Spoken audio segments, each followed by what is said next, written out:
Samus, aka Tiz, and this is The Force Always. Welcome to the show. This time around, I've got to explain the slight delay this time around has me having, can you believe it, after 2.5 years escaping the clutches of COVID, it got to me. COVID came to me and said, hello, you're going out for isolation. So I've had to isolate. The rules are different around the whole world, I think, but here you've got to isolate for about 7 days. So I did isolate for 7 days. Gave me a lot of rest time, which is sort of good, but gave me a sore back for being so rested. Can you believe that? Yes, I got a chance to catch up on some things, Disney Plus and whatever it is, but pretty confined to the room, which I didn't mind. I could live in small spaces. But yeah, so yes, yours truly has had it now, COVID-19 in 2022. 2.5 years after it was announced that this disease was on a rampant sort of killing spree in a unusual way of putting it. But anyway, let's get on with the show. So this week, can you believe, this Wednesday in America, but this Thursday in Australia, because our times are different, we will be having the CinemaCon. CinemaCon is in Las Vegas. It usually is in Las Vegas. It's only for your big sort of theatre owners and people like that, some officialities, to check out what's coming up in the next year or maybe two with the movies. And there will be, some announcements made with Disney this Wednesday. It does kick off, I think, on Monday, but this Wednesday, Disney, that's the more important part of us because we're Star Wars and Disney owns Star Wars, so there could be some announcements happening. So stay tuned for that. CinemaCon in Las Vegas this Wednesday. The Disney, not panel, but exhibition, you would say. They don't really have panels there. It's more exhibitions, and they go for like hours, 2 or 3 hours, maybe included with a movie at times. But yeah, so check that one out online. You may get some information. Yes, CinemaCon Disney exhibition will be happening this Wednesday in America. Wednesday being America, Thursday being Australia. So we'll be getting the news about that time. I'll let you know what I can find out myself from afar. Speaking of big events, Star Wars Celebration is coming soon. A big announcement was made. Was Ewan Mcgregor will be up for photo opportunity and autographs and probably some sort of, part of some panels as well at Star Wars Celebration 2022 in Anaheim. That's a big name, probably your biggest name so far, maybe next to Ian McDermott, which has played the Emperor, but a bit more sort of newer version of that. There could be, if you can ever get an opportunity with Emperor and Obi-Wan Kenobi, which is Ewan McGregor, that would be a great photo opportunity. But anyway, you book your details online now with photo opportunities and your autographs with Ewan McGregor and the other stars. Plenty of other stars out there, more sort of not so front and center stars, but lots of Star Wars stars in various areas of Star Wars. It could be High Republic, it could be Rogue One, I think there's one there. It could be the original trilogy. It could be Obi-Wan Kenobi. Anything. So check that one out. So speaking of Star Wars Celebration, they have announced on the Thursday the opening panel, which will be the Lucasfilm Pannel on the Thursday there in Anaheim. An exhibition of and details about up-and-coming projects with Lucasfilm. This is the one I think they should announce the big sort of, something, a surprise like of a Star Wars movie or like a teaser trailer or a poster or something of the big movies that we're looking forward to. Patty Jenkins one, which is the Rogue Squadron. If that's still go ahead, I'm unsure. I always get his name wrong. I'm from that part of the planet in New Zealand. I can't pronounce his name properly, but Mr. Waititi, let's call him that. Mr. Waititi, he'll be directing one of the films. That would be great if we got an announcement from that. But also, Kevin Feige will be producing one of these films. It'd be great to hear or see some visualization, something tangible, so we can really go, man, it's on its way. Just a teaser trailer. It could be just something simple, just a movement of a lightsaber, or I don't know, just something that will get us excited. Us Star Wars fans are craving excitement. And at Star Wars Celebration, at this Lucasfilm panel, which is on the Thursday, this would be a perfect opportunity. But if you look at the tweet where this information came from, it does say it's going to be discussing about Obi-Wan Kenobi, Andor, which is another TV series coming out. So they've really been quite specific. So they may not do it there. It may be at CinemaCon they announce these big, wonderful things. I don't know. But yeah, so that's going to be... so the big announcement there really is Ewan McGregor is going to be at Star Wars Celebration. Tickets are still available for Star Wars Celebration in part some of the days, and things within the lots of photo opportunities still available. The ticket prices I had a look at were not so expensive compared to last time, but expect to sort of have a couple of $100 for one photo. In the weeks ahead, I'll probably let you know how to really conduct yourself in a photo, and the lead up, the during, and the after, to get yourself the best photo. And I know that sounds like a bit of a unusual thing to have on a show like this, but believe me, there is going to be a lot of helping hand in that split second that you'll have that photo. Believe me. Anyway, so that's so that's some of the news. Also, I've got to add a bit of news that I've got to correct myself from last week. Kate, one of my we're great Twitter friends, and essentially YouTube friends as well. Kate, she is just a lovely lady. She did point out that I did mispronounce a particular item last week. I did go to Phillip Island a couple of weeks ago and went past a cafe called Moo Isley. It was not Moo Isley, it was Mod Isley. So it defeats the whole idea of being a moo, being a cow, being milk, being coffee. So it was called Mod Isley.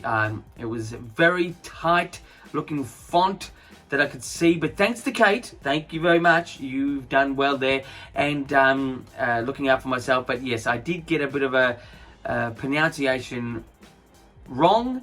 It's the Mod Isley Cafe that's found on Phillip Island in the main street near the supermarkets. If you're really interested, it's just a little cafe. It is a bit of fun, but it's just a little cafe. Don't go there from overseas to see this. It's not that worth it, but it's it's there. And so yeah, a bit of a correction from the week before. Anyway, so that's the news for this time around.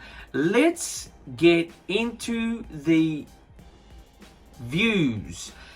Views is my story idea that I have within Star Wars that I'd like to express to yourself out there, just if I have a story idea.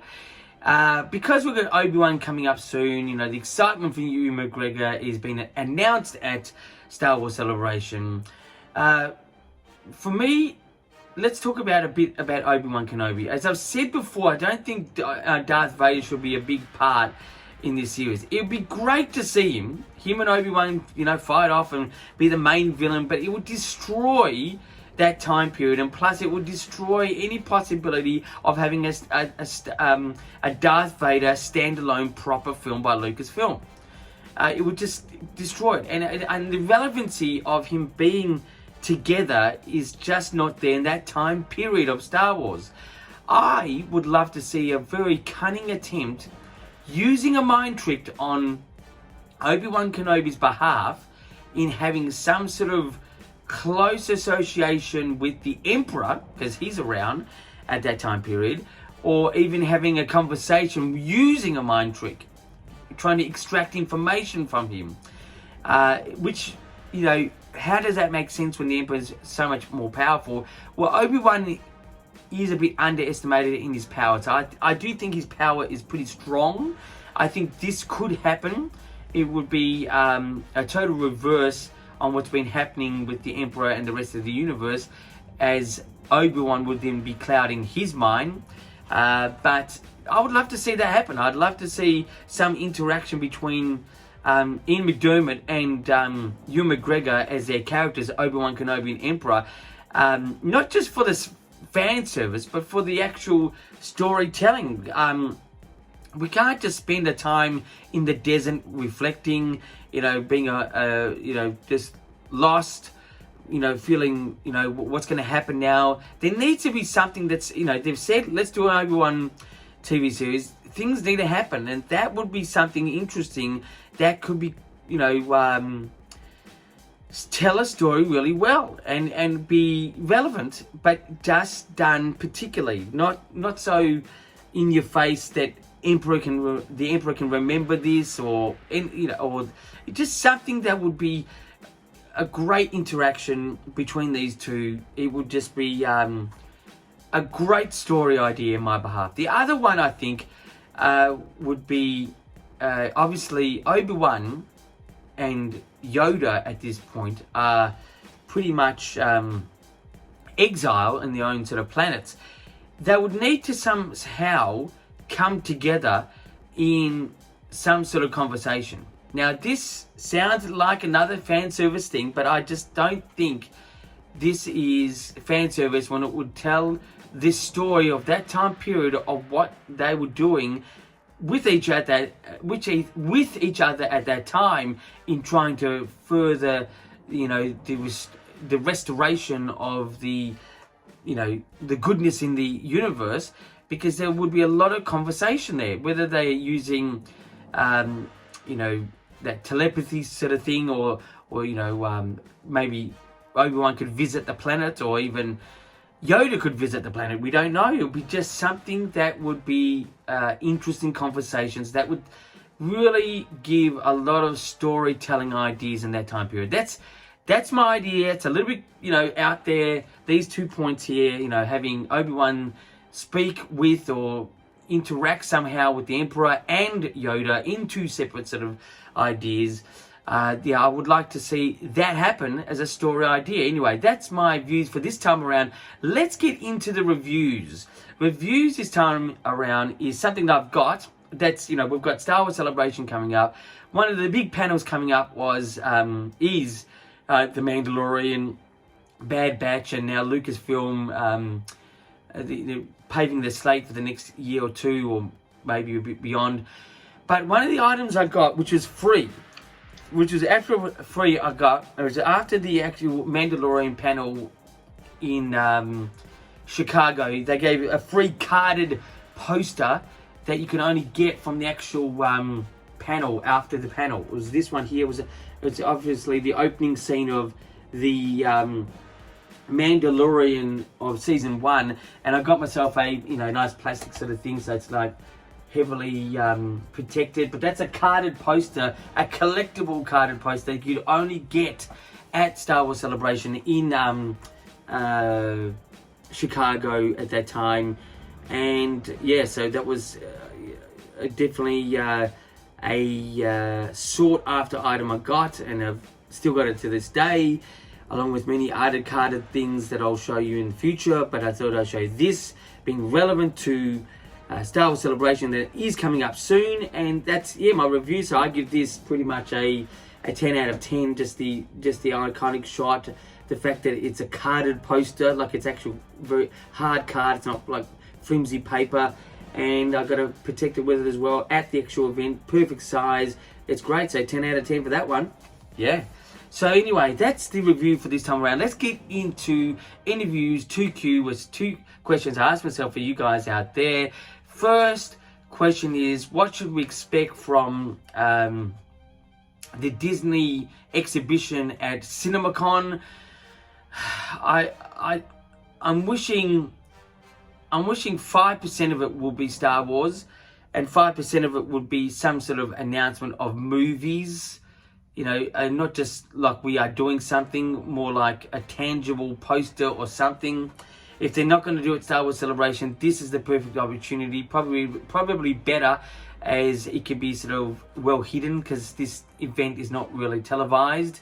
It's only sort of talked about from people who attend, if they can actually do that. So I think personally, I would love to hear of 5% of that Disney presentation that's this Wednesday at CinemaCon in Las Vegas that is Star Wars. But something juicy. That's what I'd love to see. Obviously, Disney has many other things, like Marvel has, even Indiana Jones. Look, I wouldn't be surprised if they had something with Indiana Jones at this event. A name,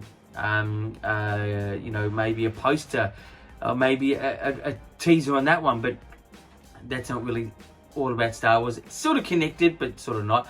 But anyway, that's the answer to my first question. Second question is, what expectation should we get from Ewan McGregor at Star Wars Celebration in Anaheim this year? I think basically he's just gonna, I think he's gonna present, something that could be coming up. I've got a feeling that they've got him there for a reason, and it's not just photo opportunities, and it's not just for autographs. It's not just there to help promote the Obi-Wan show, but I think there could be something else there. He could be there for announcing something. So maybe they will, show us that they are going to do a Darth Vader film. That would be remarkable. I mean, the two actors right now are in their, probably prime time period in physically to withstand, that's Christian Haydenson and Ewan McGregor, who would play Darth Vader and Obi-Wan Kenobi. They're in their perfect and prime, and the best opportunity, probably the last opportunity before it gets a bit too late, right now, to have a Darth Vader standalone film. I know it sounds pretty typical, like everyone sort of thinks it'll be boring, but I think it would be just great. So I think the expectation of having Obi-Wan Kenobi, which is Ewan McGregor, at Star Wars Celebration, there could be a surprise reason. That's just speculation. That's it. Just speculation. Anyway, so that's the show this time around. Just to let you all know, I have recovered from the COVID sort of thing. I should maybe give an extra broadcast in the coming days of this show coming after CinemaCon, if there's anything significant that's Star Wars related. And until next time, my friends, keep rocking, because